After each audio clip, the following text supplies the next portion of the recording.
Hello students, આપણે manage your stress discuss કરી રહ્યા છીએ બેટા, અને એમાં સ્ટોપ ઓવર થિંકિંગનો જે પોઈન્ટ છે એનો લાસ્ટ પેરેગ્રાફ પેજ નંબર 28, જો સેલ્ફ હિપ્નોસિસના ઉપરનો paragraph. In order to have the maximum energy available at the start of a busy day, જે દિવસે તમને ખૂબ જ કામ હોય, તમે એમ થાય અતિશય કામ હું થાકી જઈશ, એ દિવસે તમારે ડબલ તાકાતની જરૂર પડે છે. ત્યારે in order to have maximum energy, સૌથી વધારે એનર્જી મેળવવા માટે available at the start of busy day, કોઈ પણ દિવસ તમને વધારે તાકાત જોઈતી હોય તો ત્યારે યુઝ આ મંત્ર વાપરો. આઈ હેવ નો એક્સપેક્ટેશન, મને બહુ ઈચ્છાઓ નથી. એન્ડ આઈ વિલ ડીલ, હું વ્યવહાર કરીશ વિથ વોટ એવર હેપન, જે પણ થશે. અને વેન ઇટ હેપન્સ, એટલે શું ટેન્શન ઓછું થઈ જશે. એઝ અ ફોર્મ ઓફ મંત્ર તરીકે વાપરવાનું પડશે એવા દેવા છે ગુજરાતીમાં.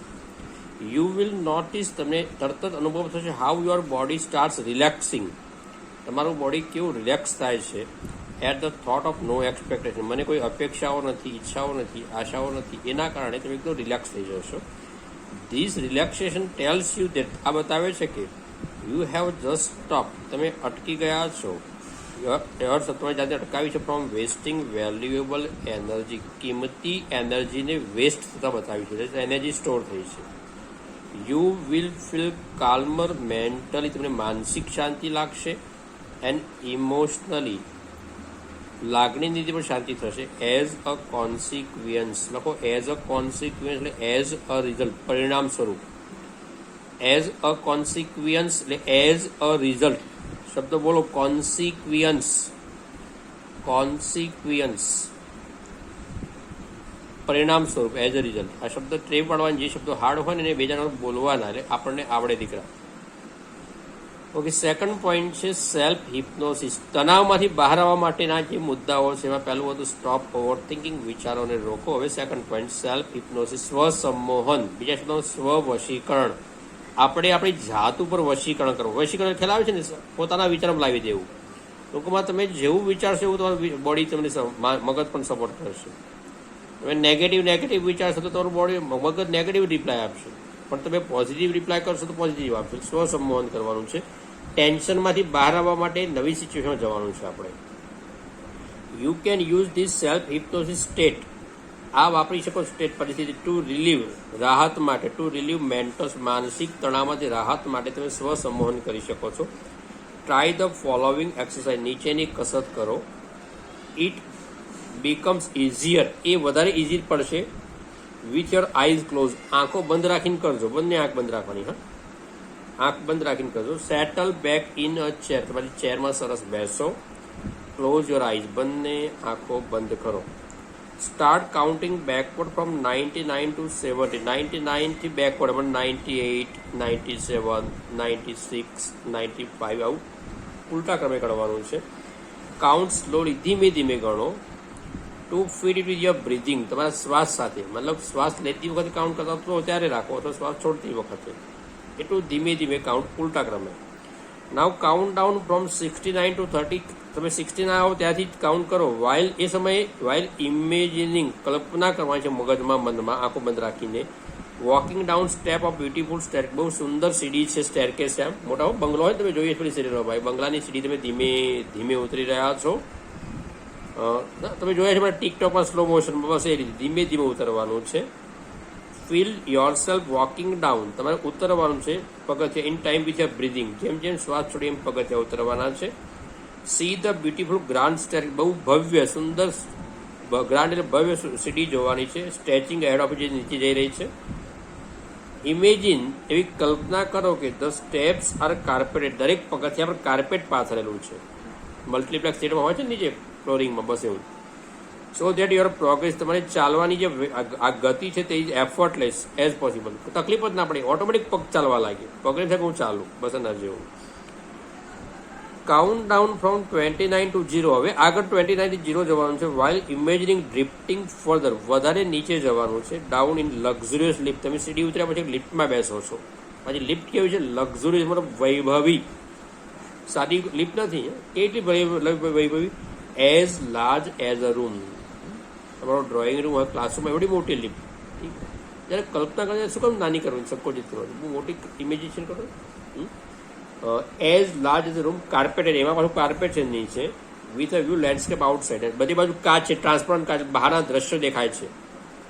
અને કોઈ તમે પહાડી પર જાણે લિફ્ટ ઉતરી રહ્યો અને આજુબાજુ ગાર્ડન ને નદીઓ ને જંગલો દેખાતા એવું ઇમેજિનેશન કરવાનું છે.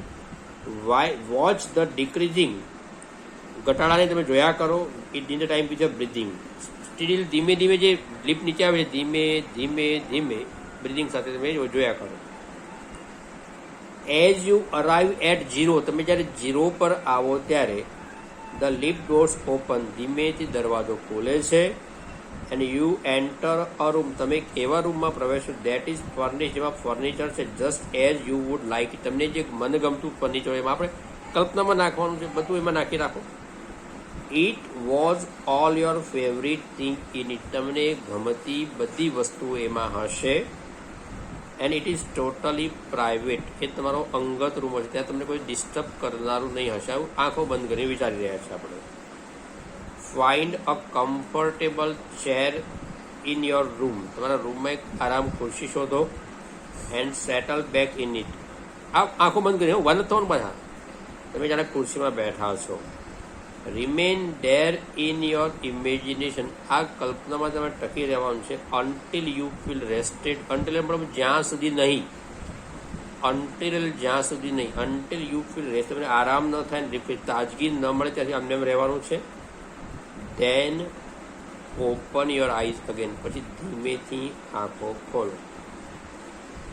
ઓકે, નેક્સ્ટ કસરત, ધ સ્ક્રીન એક્સરસાઇઝ, દ્રશ્ય કસરત. પહેલો પેરેગ્રાફ સમજો, પછી આગળની પ્રેક્ટિકલ તમે સમજાવી દઈશ. When emotions have taken you over, જ્યારે લાગણીનો ઉભરો હોય આપણામાં, નથી કે બહુ ખુશ હોય ત્યારે કોઈને પ્રોમિસ ના આપી દેવું, એમ જ્યારે લાગણીશીલ થઈ જઈએ ત્યારે. When emotions have taken you over, જ્યારે લાગણીઓ તમારા ઉપર હાવી થઈ ગઈ હોય ત્યારે. ઇટ બીકમ્સ ક્વાઇટ ઇમ્પોસિબલ, અશક્ય બની જાય છે. ટુ થિંક ક્લિયરલી, બહુ સરસ વિચારી શકતા નથી. Then it becomes very easy થઈ જાય છે. To make unwise decision, unwise wise એટલે શાણ પણ સમજણ પડ્યા, અને અનવાઇઝ અણસમજો નિર્ણય કરી બેસે છે. Unwise decision or to agree to something, કોઈક એવી બાબત સંમત થઈએ છે which is not to your advantage, જે તમારા ફાયદામાં નથી. ધ સ્ક્રીન એક્સરસાઇઝ શોઝ, આ દ્રશ્ય બતાવે છે હાઉ ટુ સ્ટેપ બેક, એમાંથી કેવી રીતે પાછા આવવું લાગણીના બહાવમાંથી. એન્ડ ઇમોશનલી ડિટેચ, લાગણીથી કેવી રીતે ડિટેચ અલગ થવું. યોર સેલ્ફ, આપણી જાતને કેવી રીતે અલગ કરવી ફ્રોમ યોર કરંટ સિચ્યુએશન, તમારી વર્તમાન સ્થિતિમાંથી. સો દેટ, કે જેથી you can see more clearly, તમે વધારે ચોકસાઈથી જોઈ શકો વોટ ઇઝ ગોઈંગ ઓન. મતલબ ઇમોશનમાં જ્યારે વહી જઈને લાગણીના બહાવમાં આવી જઈને આપણે ખોટા પ્રોમિસ આવી બેસીએ, એમાંથી બહાર આવવાની વસ્તુ છે. એમાંથી પછી ત્યારે ભાન આવે કે હો મેં ક્યાં કરી દીધા, મારી બુક આપવી જોઈતી ન હતી પણ આપી દીધી અને આપણને નુકસાન થયું. આ જ વસ્તુ સમજાવે છે.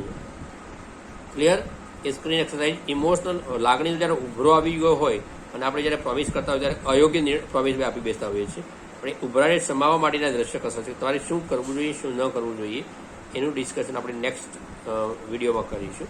ધ્યાનથી, થોડીક લેંગ્વેજ ટફ છે એટલે વારંવાર આ વિડીયો સાંભળો.